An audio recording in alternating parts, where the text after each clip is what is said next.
महमल, आपसे शुरू करते हैं। ये बताएं, ये जो बयान दे रहे हैं शेर अफजल मरवत साहब, इसके पीछे आपको क्या मुहर्रिकात लगते हैं? देखिए अलीना, इसके अंदर जो मेन फैक्टर है वो बेसिकली ये है कि जो लोग पीटीआई के पार्लियामेंट के अंदर हैं उनको ये लगता है कि उनको पीटीआई के वो लोग जो कि पार्लियामेंट में नहीं हैं और जो उनकी पॉलिटिकल कमेटी या उनकी जो सोशल मीडिया टीम है वो लोग अंडरमाइन करते हैं, यानी उनकी डिसीजन मेकिंग को वो अंडरमाइन करते हैं। और ये अगर आप पीटीआई के लोगों से प्राइवेटली बात करें, कुछ लोग तो खैर पब्लिकली भी इसके बारे में बात करते हैं, लेकिन अगर आप प्राइवेटली बात करें तो जो उनके ख़ासतौर पर पार्लियामेंटेरियंस है वो ये कहते हैं कि हमारी एक्सेस को जो है वो लिमिट किया जाता है इन लोगों के थ्रू, मतलब ये उस तरीके से हमें एक्सेस नहीं, खान साहब को भी नहीं हमारी एक्सेस होती, और कोई एसओपीज़ भी इस तरीके की चीज़ नहीं है। और अगर हम कोई डिसीजन लेते हैं तो वो डिसीजन जो है वो इवेंचुअली ओवरटर्न हो जाती है, क्योंकि सोशल मीडिया के ऊपर एक बयानिया बना दिया जाता है या हमारे ऊपर एक प्रेशर सोशल मीडिया के थ्रू या इस पॉलिटिकल कमेटी के थ्रू जो है वो आना शुरू हो जाता है। तो उसकी वजह से बहुत सारी जैसी चीज़ें जो हम समझते हैं कि हम पार्लियामेंट के अंदर जो लोग हैं हम उसको किस तरीके से रिजॉल्व कर सकते हैं, जिस तरह इवन जो नेशनल सिक्योरिटी की मीटिंग थी जो बलूचिस्तान वाली, उस पर एक डिसीजन ली गई कि अटेंड करेगी पीटीआई, फिर अगले दिन आपने देखा कि किस तरीके से वो उसका बॉयकॉट कर दिया गया। और मैंने आपको ये भी बताया था कि मौलाना फजलुर रहमान ने जिस तरह की रिजर्वेशंस का इजहार किया, उन्होंने पीटीआई के ऊपर जो उन्होंने क्रिटिसाइज़ भी यही किया कि आप लोग तो एक डिसीजन आपकी रहती नहीं, पता ही नहीं चलता कि आपने जो एक बात की है कल को वो चीज़ होगी कि नहीं।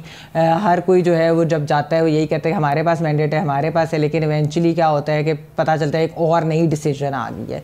तो ये जो एक कह ले कि कोहेरेंट पॉलिसी नहीं है, उसकी वजह से ये चीज़ें जो है ये बातें भी सामने आती हैं। जो शेर अफजल मरवत साहब ने बात की फॉरवर्ड ब्लॉक की तो हम बातें सुनते हैं, कुछ लोग ये कहते हैं कि फॉरवर्ड ब्लॉक का पीटीआई को फ़ायदा क्या होगा, लेकिन बात यह है कि कुछ उनके पार्लियामेंटेरियंस इवन यहाँ तक कहते हैं कि बहुत से जो लोग जिन्होंने पार्टी छोड़ दी थी इलेक्शनों से पहले, उनको तो आज जो है वो हुकूमत के अंदर भी हैं या उनको कोई ओहदे भी मिले, और हमें जो है वो एक सीट तो ज़रूर मिली लेकिन हमारी कोई बात नहीं सुनी जाती, इस पार्टी के अंदर भी हमारी उस तरीके से इज्जत है। तो इस तरह की बातें आती हैं।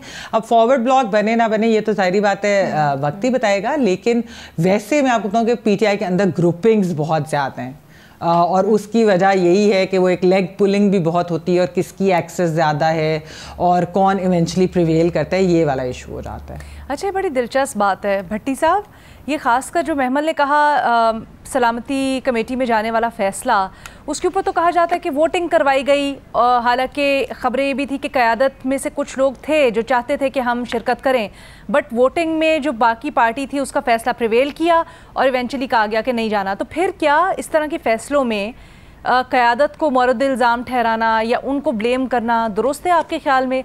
और ये जो मरवत साहब बात कर रहे हैं इसकी क्या रेलेवेंस है इस वक्त? मैडम शेख, आज आपने एक लफ्ज़ बोला है, बड़ा खूबसूरत लफ्ज़ बोला है। क्या सर? आप वैसे तो सब कुछ ही खूबसूरत बोलती हैं, लेकिन चलो इसको मैं ज़्यादा तवज्जो दे दी, आज ज़्यादा सामने आ गया। जमा खातर, ये जमा खातर रखिए आपने इसको, जो आप वो मिलाती हैं ना, वो ब्रिज बनाती हैं, जमा खातर ये भी रखिए। तो आज मैं भी जमा खातर से शुरू कर रहा हूँ। अच्छा। जमा खातर रखिए मैडम शेख कि मशीर शहबाज शरीफ, परवेज़ खटक और मौजूदा chief secretary KP Shahab Ali Shah के ख़िलाफ़ BRT इंक्वायरी बंद कर दी गई।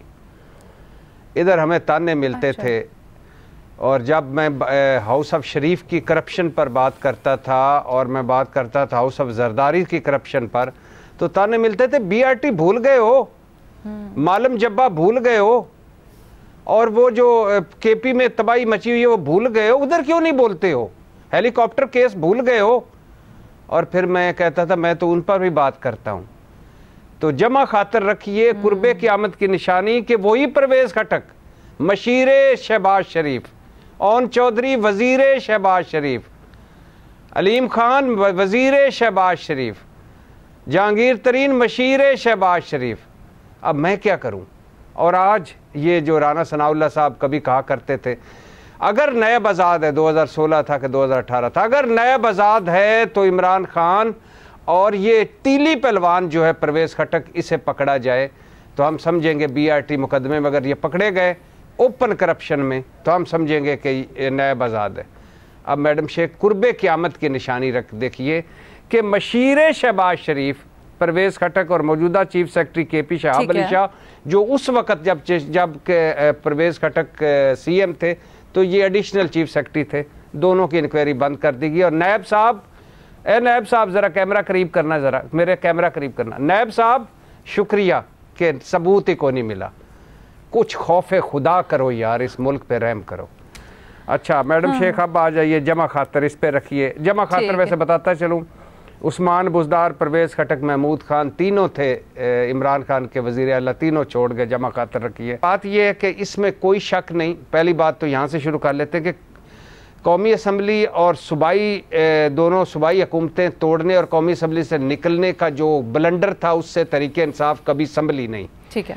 और फ़ौज से लड़ाई सोने पे सुहागा, और मुसलसल इhtजाज सोने पे सुहागा, और फिर पार्टी के अंदर एक दूसरे को फतह करना सोने पे सुहागा, और फिर स्क्रिप्टेड लोग, रॉन्ग नंबर और ब्रूटस, ये चीज़ें ज़हन में रखिए। अब शेर अफजल मरवत साहब 3 बातें कर रहे हैं, मुख्तसर करके बयान कर रहा हूँ। नंबर 1, गंडापुर की छुट्टी होने वाली है। नंबर 2, फॉरवर्ड ब्लॉक बनने वाला है। नंबर 3, अरबों रुपए मार्केट में है। मैंने शेर अफजल मरवत साहब से पूछा कि ये जो अरबों रुपए मार्केट में है और ये जो फॉरवर्ड ब्लॉक बन रहा है, अब मुझे बताइए कि आपसे रब्ता हुआ है? उन्होंने बड़े कैजुअल लहजे में कहा हाँ हुआ है। अच्छा, तो अब ये तो वो जाने और उनका काम जाने, लेकिन 2 बातें हैं। एक, जब पाकिस्तान तहरीक इंसाफ से बात करो तो एक धड़ा कहता है यार शेर अफजल मरवत की बातों पे यकीन कर रहे हो, कुछ खौफे खुदा करो। दूसरा, वो कहते हैं कि यार शेर अफजल मरवत साहब या हमारे भाई फैसल वाडा साहब वो यही बातें करेंगे और क्या करेंगे।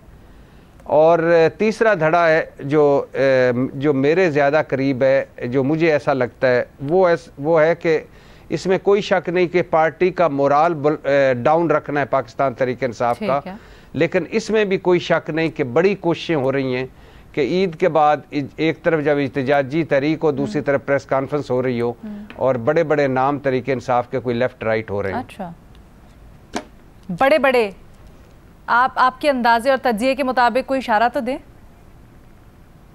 जमा खातर रखिए मैडम शेख, ईद आने दीजिए। अच्छा भट्टी साहब, आप भी कुछ खातिर में लाएं, कोई नाम शाम बताएं, कोई खबर दें हमें अच्छी बड़ी।